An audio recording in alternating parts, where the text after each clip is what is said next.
आपल्या आयुष्यामध्ये व्यक्ती, परिस्थिती आणि उद्भवणाऱ्या घटना यांच्यामुळे स्ट्रेस निर्माण होत असतो. याच तिन्ही गोष्टींकडे पाहण्याची एक वेगळी दृष्टी जाणून घ्यायची आहे का? चला तर मग आताचा हा व्हिडिओ पूर्णपणे बघा.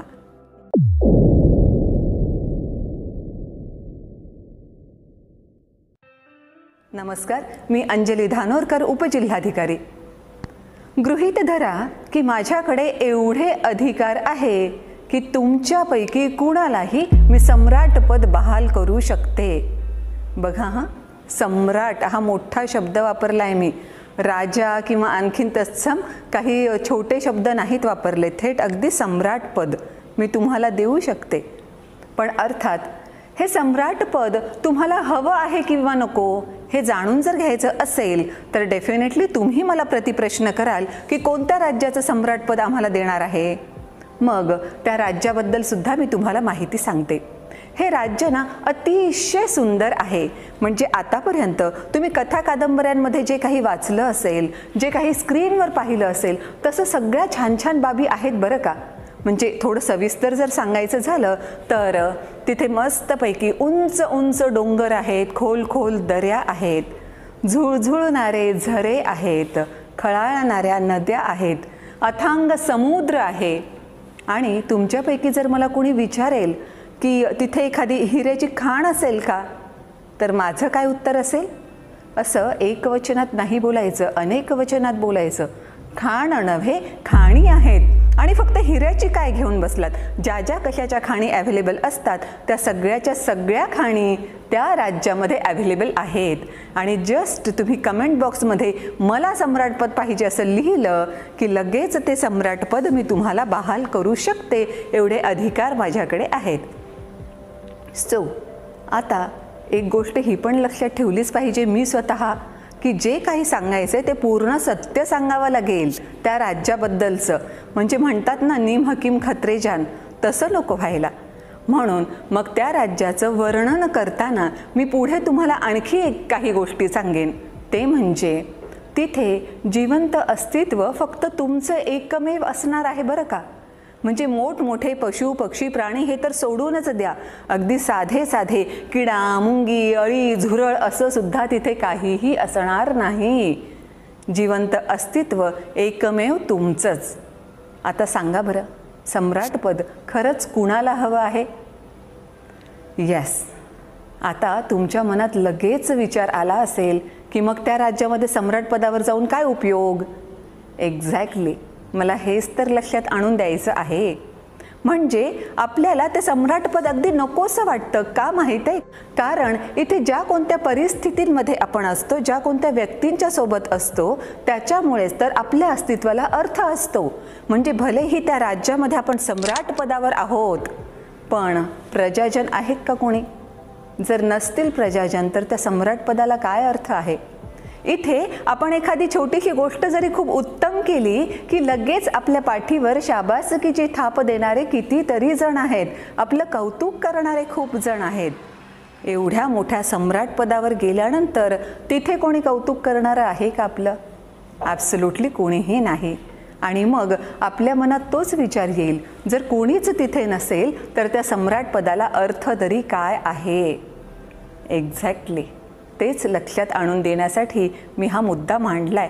आता तुमच्याही लक्षात आलं असेल की आपल्या अवतीभोवती ज्या कोणत्या व्यक्ती असतात, जी परिस्थिती उद्भवत असते, ज्या काही घटना घडत असतात, त्या सगळ्या गोष्टींमुळे तर आपल्या अस्तित्वाला अर्थ आहे.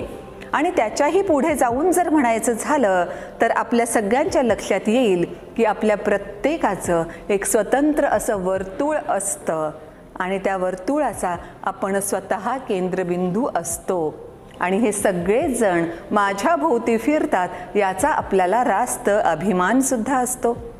म्हणजे अगदी एखादं उदाहरण जर घ्यायचं झालं तर तुम्हाला जे वाटतं की अगदी हा तो सामान्य मनुष्य आहे, तुमच्या डोक्यात जी कोणती कल्पना असेल सामान्य मनुष्याची किंवा सामान्यातिसामान्य मनुष्याची, तो मनुष्य किंवा त्याचं प्रोफेशन गृहीत धरा आणि बघा बरं त्याच्याकडे.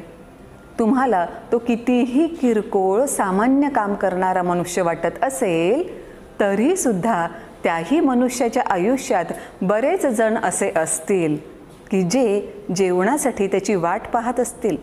काही मित्रमंडळीसुद्धा त्याच्या आयुष्यामध्ये असतील की जे सुद्धा म्हणत असतील की एवढं मोठं जर काही निर्णय घ्यायचा असेल तर त्याचा सल्ला घेतल्याशिवाय आपण तो निर्णय घ्यायचा नाही.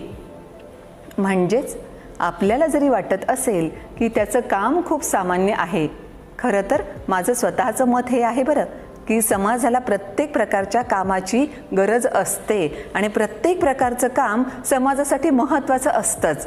म्हणून त्या अर्थानं तर कोणतंच काम छोटं आहे असं मी स्वतः अजिबात मानत नाही. पण तरीसुद्धा उदाहरण घ्यायचं म्हणून जर सांगायचं झालं तर आता ह्या ज्या मनुष्याला तुम्ही डोक्यामध्ये आणलेलं आहे, गृहीत धरलेलं आहे, तुम्हाला लक्षात आलं असेल की त्यालाही खूप महत्त्व आहे त्याच्या वर्तुळामध्ये. आणि म्हणूनच जेव्हा आपण स्वतः आपल्या भोवतालच्या वर्तुळाचा केंद्रबिंदू असतो तेव्हाच आपल्या अस्तित्वाला अर्थ असतो. आणि म्हणूनच तिथलं ते सम्राट पदसुद्धा आपल्याला नकोसं वाटतं जिथे कोणीही जिवंत अस्तित्व नाहीच. आता जेव्हा तुमच्या आयुष्यात अशा काही व्यक्ती असतील की ज्यांचा तुम्हाला खूप त्रास होतोय, तुमच्यावर स्ट्रेस येतोय, किंवा आता जस्ट तुम्ही काम संपवून घरी निघण्याच्या तयारीत आहात आणि बॉसनं तुम्हाला बोलवून आणखीन 2 फाईल्स करायला सांगितल्या आहेत, अशा वेळेस स्ट्रेस अजिबात घ्यायचा नाही. त्या बॉसला मनातल्या मनात शिव्या अजिबात घालायच्या नाहीत. तर काय म्हणायचे? मनातल्या मनात म्हणायचं की येस बॉस, तुमच्यामुळेच तर मी त्या सम्राट पदाला लाथ मारली आणि इथे आहे. घरामध्ये आपल्या स्पाऊसची जेव्हा थोडेसे वादविवाद व्हायला लागतील तेव्हा सुद्धा लगेच स्ट्रेस घ्यायचा नाही. उलट लगेच मनातल्या मनात म्हणायचं येस, तुझ्याचमुळे तर मी ते सम्राट पद सोडून दिलं. आता खरंच हे कसं करता येतं ते सुद्धा आपल्याला जाणून घ्यायचं आहे बरं का. म्हणूनच या सगळ्या व्यक्ती आपल्यासाठी महत्त्वाच्या आहेत.